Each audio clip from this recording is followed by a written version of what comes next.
A lot of this podcast is about filling our cups. And well, boy, do I have a new way to fill your cup, this time with plant based milk. So, Almond Cow is a product that I was introduced to recently, and I couldn't be more excited to be collaborating with them. Almond Cow makes the experience of making plant based milk at home simple and fun.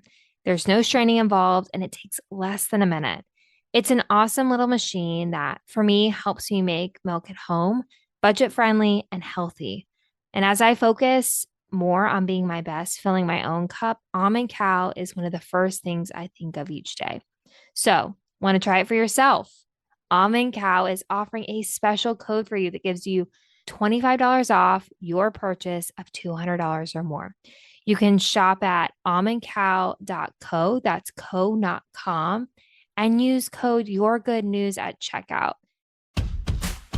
Hi, and welcome to the Your Good News podcast with me, your host, Katherine Getty. Each Thursday, I'll give you the scoop on the good news coming out of Washington and how you can get involved with this thing called democracy. Welcome back to another episode of the Your Good News podcast. With members of Congress back in their districts campaigning, to be honest, not much is happening in Washington. So today we will fully be diving into the idea of getting ready to vote. How do you prepare to exercise your right to vote? And really, it's all about making a plan.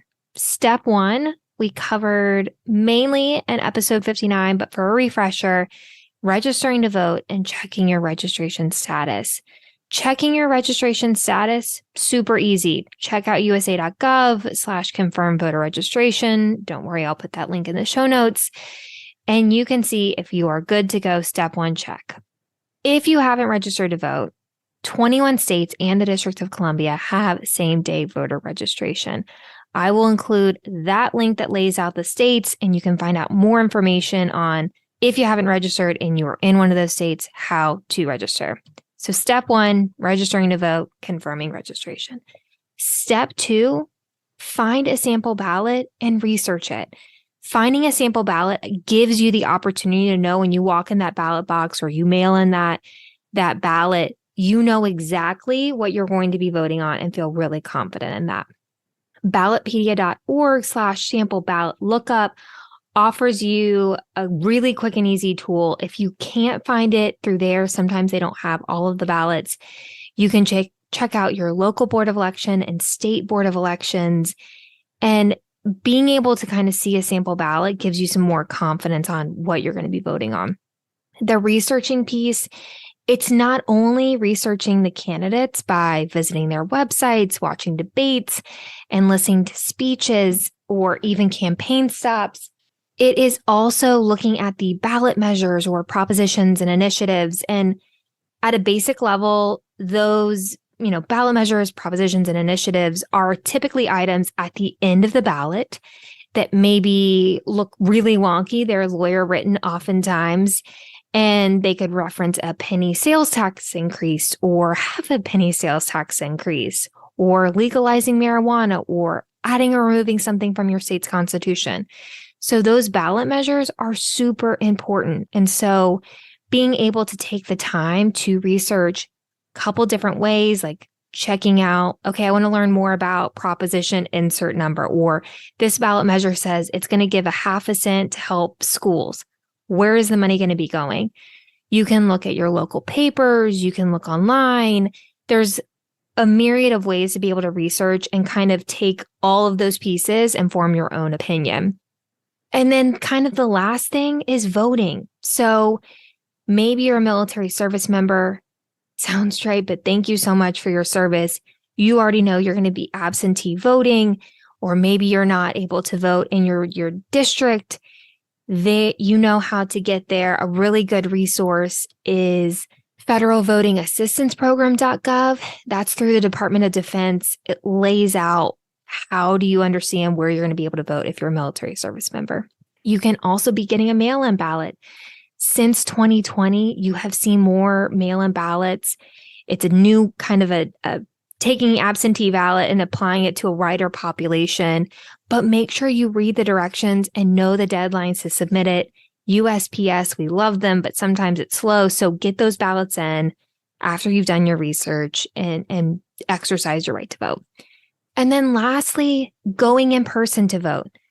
So similar to researching the issues that are on the ballot, research where your precinct is, research the times that are available, knowing what you're going to need. Some states maybe have voter ID laws. Some states maybe you need to have your voter card. Whatever it may be, do your research so that you feel prepared and also have a backup plan. Lines can be long, so bring water, bring a snack, be prepared, maybe come back at a different time. Oftentimes in the morning, at lunches, and at night are the longest times. Does your employer allow you to leave for an hour to go vote in the middle of the day? Maybe it'll be a shorter line. So do some research on actually going in to vote because it is really fun to get that sticker. I know I'm maybe 6 years old saying that. But before I do a little bit of a recap, I do want to say, I know there are a lot of steps to voting, and I think of it in this way. Voting is something worth investing in. Voting is our voice in action. Voting is something we don't get to do often. And while it is a lot of research, it is invaluable for our future. So to recap the steps, step 1, registering to vote, checking your registration status, making sure you know if you're good to go, making sure if you haven't registered and you're in a same-day registration state, that you know how to register to vote. Step 2, finding your sample ballot and researching all the different things that are on it. It will make you feel super prepared. It will make you feel like you know exactly what's going to be happening. And you'll know when something is a person wins or loses or a ballot measure fails or succeeds, you know exactly what's happening. And lastly, going to vote. May that be in person or via mail. Exercise that right. So that's it. That's it for today. Thank you so much for joining another episode of the Your Good News podcast. If you haven't already, please subscribe so weekly an episode will be where you stream your podcast, leave a review, share with someone you know. Also, reach out to me. I'm on Instagram. My handle is @Katherine Getty. I would love to hear your feedback on this episode and what you'd like to hear in the future. And as always, tune in next Thursday for another episode of the Your Good News podcast.